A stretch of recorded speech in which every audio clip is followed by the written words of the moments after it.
You guys are idiots if you think that. I've always advocated for covenantal marriage, marriage outside of the church, or marriage within the church outside of the state.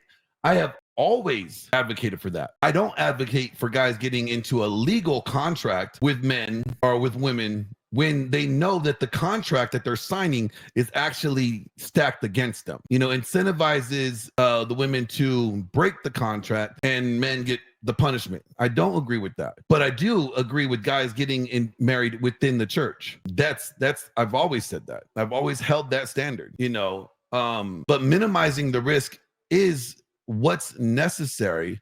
But again, men don't want to do anything about it because they value pussy way too much.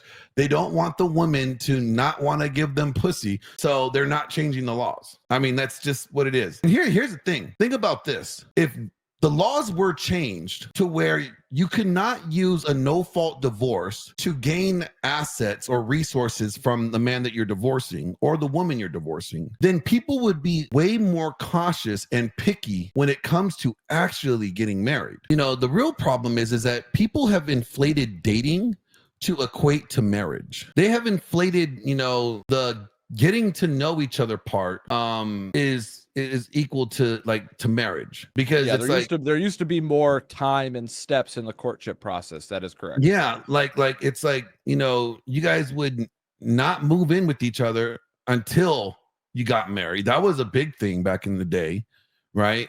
And you also wouldn't commit to the first girl that tried to touch your pee-pee. Exactly. There was more of a vetting process there. There was, as you said, sex was the reward for guys that did good. Yeah. And that usually meant they end up getting married. You know what I'm saying?